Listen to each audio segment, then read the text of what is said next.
Regional ring road, ఆర్&బి, national highway ప్రాజెక్టులపై CM Revanth Reddy సమీక్ష నిర్వహించారు. రీజనల్ రింగ్ రోడ్ భూసేకరణ ప్రక్రియను వీలైనంత త్వరగా పూర్తి చేయాలని అధికారులకు సూచించారు. అలాగే నాగ్పూర్, విజయవాడ కారిడార్కు సంబంధించి తెలంగాణ జిల్లాల్లో అసంపూర్తిగా మిగిలిన భూసేకరణ ప్రక్రియ కూడా సంక్రాంతిలోగా పూర్తయ్యేలా చర్యలు చేపట్టాలని ఆదేశించారు. అటవీశాఖ పరిధిలో ఉన్న సమస్యలను వెంటనే పరిష్కరించాలని అన్నారు. అటవీశాఖ, ఆర్&బి శాఖలు సమన్వయంతో ముందుకు వెళ్లాలని, రెండు శాఖల్లో ఒక్కో అధికారిని ఇందుకు ప్రత్యేకంగా నియమించాలని చెప్పారు ముఖ్యమంత్రి. ప్రతి గ్రామం నుంచి మండల కేంద్రానికి బీటీ రోడ్డు వేయాలని ఆదేశించారు. ఏ గ్రామానికి కూడా రోడ్డు లేదు అనే మాట వినపడకూడదని అన్నారు సీఎం.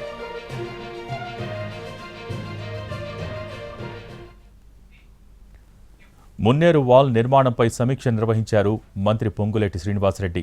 ఖమ్మం, పాలేరు నియోజకవర్గాల్లో మున్నేరు పరివాహక ప్రాంతాలకు వరద ముప్పును తప్పించేందుకు కరకట్ట నిర్మిస్తున్నారు.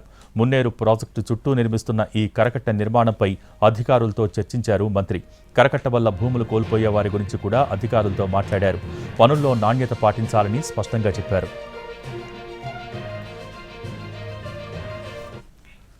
నాలెడ్జ్ ఎకానమీలో తెలుగువారు మరింత ఉన్నత స్థితికి ఎదగాలని ఏపీ సీఎం చంద్రబాబు అన్నారు.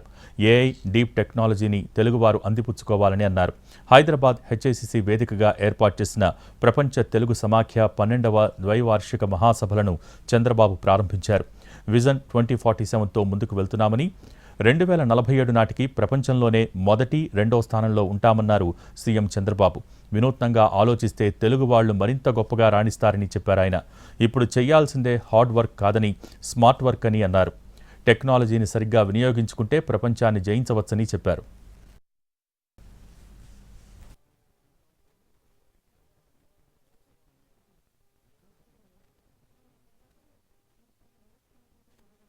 నగరాన్ని 2020 విజన్ మీరు చూశారు. ఈరోజు హైదరాబాద్ నగరాన్ని ఈరోజు 2047 తయారు చేశాం. ప్రధానమంత్రి గారు నరేంద్ర మోడీ గారు 2047కి వికసిత్ భారత్గా ఉండాలని విజన్ 2047 తయారు చేశారు. నాకు ఏమాత్రం అనుమానం లేదు, 2047కి భారతదేశం ప్రపంచంలోనే నెంబర్ 1 కానీ నెంబర్ 2 స్థానంలో ఉంటాం. దీంట్లో ఎవ్వరికి ఎలాంటి అనుమానమే అవసరం లేదు. అనంతపురం జిల్లాలో న్యూ ఇయర్ వేడుకతో కూటమి నేతల మధ్య గొడవ మొదలైంది. బీజేపీ నేతలపై జేసీ దివాకర్ రెడ్డి చేసిన వ్యాఖ్యలు వివాదం రాజేశాయి. దివాకర్ ట్రావెల్స్ బస్సులను బీజేపీ నేతలే తగులబెట్టి ఉంటారని జేసీ అంటే, నోరు అదుపులో పెట్టుకోవాలని కమలం నేతలు కౌంటర్ ఇస్తున్నారు. చాలా పెద్దగా అడ్వర్టైజ్మెంట్ చేసినారు, ఆడ సారే అమ్ముతారు, గంజాయి అమ్ముతారు అని. అసలు ఆ అమ్మాయి ఫోటో చూశారా మీరు? అట్లా అమ్మాయే చెప్పేది, దానికే పేరు లేదు. అదే ఒక పెద్ద సిగ్గుందే మీకు? సిగ్గుందే? ఇంకొక ఆయన వచ్చిండు, తెలుగుదేశం ఉండే, మళ్ళీ ఇట్టపోయి ఆడో ఉంది. వీళ్ళు బతుకు తెరువు కోసం ఏదో పడతారు, పాట పడతారు పాపం. అలాంటి దాంతో మా ఊరు మహిళలని మీరు చెప్పిస్తారా? మీకేం లేదా? నీతి నియమం లేదా? థర్డ్ జెండర్ అంటారు, థర్డ్ జెండర్ అంటే వాళ్ళకన్నా తగ్గు మీరు. అంత తీవ్రంగా మాట్లాడాల్సిన అవసరం లేదు. ఆ వయసుకు తగినట్టుగా మాట్లాడాలి. ఎందుకంటే ఎక్కడో ఏదో బస్సు కాలుస్తే దానికి బీజేపీ వాళ్ళకి ఏ రకమైన సంబంధమో నాకు అర్థం కాదు. అనేక విమర్శలు వచ్చాయి వారి మీద, వారి బస్సుల మీద, వారి వ్యాపారాల మీద. గతంలో ఏం చేస్తున్నారు, ఎక్కడి నుంచి తెచ్చారనే విషయం వాటిలో నేను పోదలుచుకోలేదు. కానీ కూటమిలో భాగస్వామిగా ఉంటున్న భారతీయ జనతా పార్టీ గురించి మాట్లాడడం అది సహేతుకం కాదు. ఏదో తన వ్యక్తిగత విషయాలను తీసుకొచ్చి అదేదో రాష్ట్రానికి సంబంధించిన విషయంలాగా మాట్లాడడం, ఒక అర్థం పర్థం లేని విమర్శలు బీజేపీ మీద చేయడం అనేది మంచిది కాదు. వారి గౌరవం, వారి వయసుకు తగిన విధంగా మాట్లాడాలి. భారతీయ జనతా పార్టీ కార్యకర్తలకు బస్సులు కాల్చే అలవాట్లు కానీ, గొడవలు చేసే అలవాట్లు కానీ, ఏదైనా కూల్చే అలవాట్లు లేనటువంటి పార్టీ మాది. ప్రభాకర్ రెడ్డిని నేరుగా హెచ్చరిస్తా ఉన్నాను, ఒళ్ళు దగ్గర పెట్టుకోవాలి, నోరు అదుపులో పెట్టుకోవాలి. నోటికొచ్చినట్టుగా భారతీయ జనతా పార్టీని కానీ న్యూస్ బుడమేరు వరద నియంత్రణపై మంత్రులు నిమ్మల రామానాయుడు, నారాయణ సమీక్ష నిర్వహించారు. భవిష్యత్తులో విజయవాడకు వరద సమస్య లేకుండా తీసుకోవాల్సిన చర్యలపై అధికారులతో రివ్యూ చేపట్టారు. బుడమేరు, కృష్ణానదికి ఒకేసారి వరద వస్తే ఏం చేయాలన్న దానిపై చర్చించారు. బుడమేరు వరదలకు శాశ్వత పరిష్కారం చూపించే విధంగా ప్రణాళిక సిద్ధం చేయాలని సీఎం ఆదేశించినట్టు చెప్పారు. అలాగే బుడమేరు వరద ముంపు జరగటానికి జగనే కారణమన్నారు. బుడమేరు వరదలు విజయవాడను ముంచెత్తాయనంటే దానికి 100% కారకుడు జగన్మోహన్ రెడ్డి.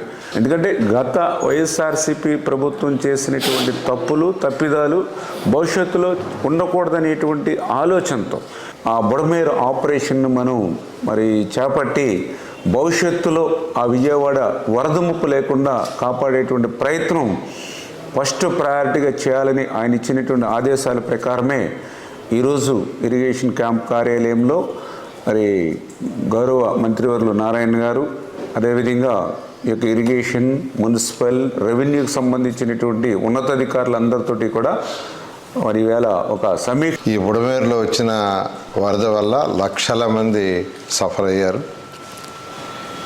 కొందరైతే 19 రోజులు వాళ్ళ ఇళ్ళన్నీ నీళ్ళలోనే ఉన్నాయి. అయితే దీని అంతటి కారణం ఇప్పుడే రామానాయుడు గారు చెప్పారు. గత ప్రభుత్వం ఆ డైవర్షన్ ఛానల్ ఏదైతే ఉందో దాన్ని 35,500 క్యూసెక్లు కానీ చేస్తుంటే వాటర్ వెళ్ళిపోయేది. అది వచ్చి మున్సిపల్ కార్పొరేషన్ ఏరియా మీద. మాజీ మంత్రి పేర్ని నాని గోడౌన్లో రేషన్ బియ్యం మాయం కేసులో పోలీసులు దూకుడు పెంచుతున్నారు. ఈ కేసులో అరెస్ట్ చేసిన 4 నిందితులను వారం రోజుల పాటు కస్టడీకి ఇవ్వాలంటూ స్పెషల్ మొబైల్ కోర్టులో పిటిషన్ దాఖలు చేశారు. ప్రస్తుతం A2 Manas Tej, A3 Koti Reddy, A4 Mangarao, A5 Balanjaneyulu రిమాండ్లో ఉన్నారు. నిందితులను న్యాయస్థానం కస్టడీకి అనుమతి ఇస్తే కేసులో దర్యాప్తు మరింత ముందుకు వెళ్లే అవకాశం ఉందని అంటున్నారు. మరోవైపు నిందితుల బెయిల్ పిటిషన్స్పై విచారణ సోమవారానికి వాయిదా వేసింది జిల్లా court.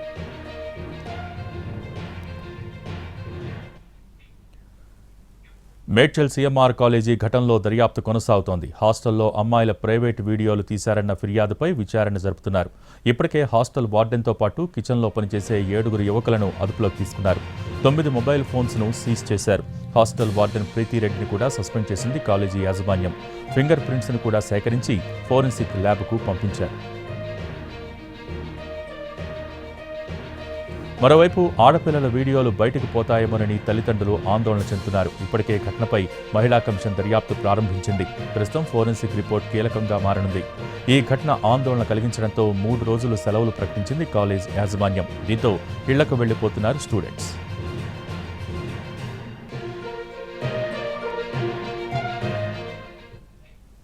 Back to news. Delhi assembly ఎన్నికలు సమీపిస్తున్న వేళ ఆమ్ ఆద్మీ పార్టీ అధినేత అరవింద్ కేజ్రీవాల్పై విమర్శలు గుప్పించారు ప్రధాని మోడీ. తాను అద్దాల మేడ కట్టుకోవాలని అనుకోవట్లేదని, పేదలకు పక్కా ఇళ్లు ఇవ్వాలి అన్నదే లక్ష్యమన్నారు. ఢిల్లీ అశోక్ విహార్లోని స్వాభిమాన్ అపార్ట్మెంట్స్ను ప్రారంభించారు ప్రధాని మోడీ. అపార్ట్మెంట్లోని ఫ్లాట్ను పరిశీలించారు. ప్రజలకు సౌకర్యాలను కల్పించడంలో ఆప్ ప్రభుత్వం విఫలమైందన్నారు. లిక్కర్, స్కూల్, పొల్యూషన్ స్కామ్లకు పాల్పడ్డారని ఆరోపించారు.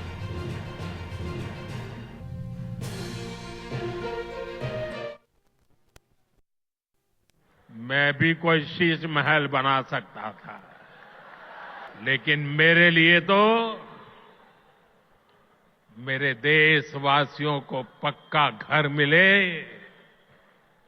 यही एक सपना था. ये दिल्ली में ऐसी सरकार बैठी है जिसको दिल्ली के बच्चों के भविष्य की परवाह नहीं है.